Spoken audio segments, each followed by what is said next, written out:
he was a phenomenally brilliant man at being able to understand the machine of government. He went from being in the drunk tank to being the youngest White House chief of staff in 11 years. That is amazing. His wife, Lynn, very much his driving force throughout. But somebody who was phenomenally adept at learning the language first of academia, even though he was kicked out of Yale, learning that and then learning the language of power. And then later in life, coming to be vice president and coming to be possibly the most powerful vice president that has ever existed.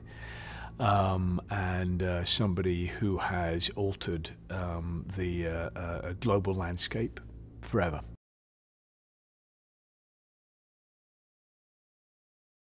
It was a vast undertaking in terms of finding the look, but mostly focusing on what's the essence, you know, not wanting to do just an impersonation, which is phenomenally difficult, but which sort of, you know, is tiresome after 10, 15 minutes. So finding that essence of the man.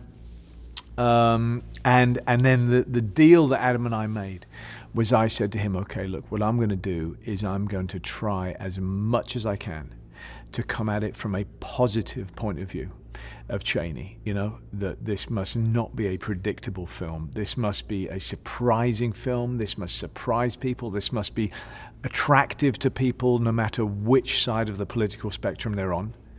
That it's a look at how and why we've come to be in the situation that we're in today. That this was a man who was absolutely an incredibly consequential vice president, a very influential man, a man of real gravitas and power, a man of absolute brilliance in how to work the dynamics of government, and without him we would not be where we are today at all. But that Adam must allow me to put aside any and all of my own personal politics and absolutely embrace Cheney's own politics there with sincerity.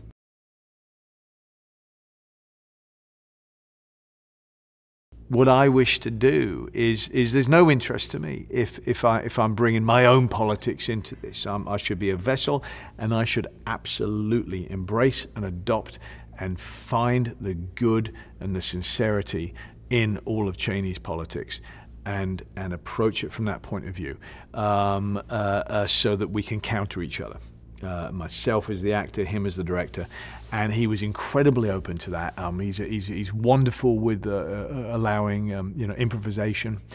And in discovering a character as you keep moving forward, and then obviously through editing as well. And in consequence, he's created what I believe is an absolute masterpiece, well beyond anything that I ever fathomed we could come to achieve, and something that is fascinating, not just from the point of view of the shadowy figure in Dick Cheney, who came to acquire as much power as any American has ever had in his life, but also holding a mirror up to each and every one of us of what would you do if you had that power? Who are you as a person? Who are you as a family man? And who are we as a nation as well?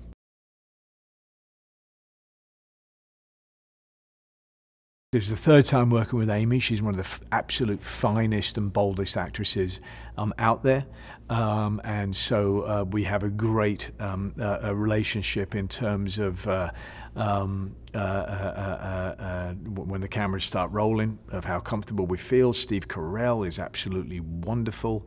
And many people, you know, have commented on, my God, they never thought they would have sympathy for Donald Rumsfeld, but by God they did with Steve's portrayal of that. Sam Rockwell, who I first worked with, woo, man, we're talking about 25 years ago now, who was always extraordinary and is fantastic, who just came in, and on his very first day we had one of the longest scenes between George Bush and Cheney, and it's just brilliant. And Lily Rabe and Alison Pill and so many others who names I'm not gonna give here, Tyler Perry, just a wonderful cast.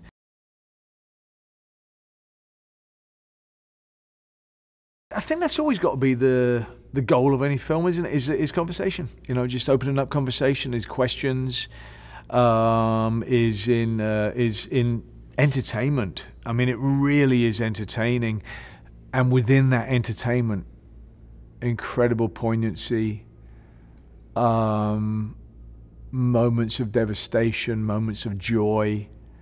Like I said, this film brought up in me as much feeling as I've ever had watching any film ever.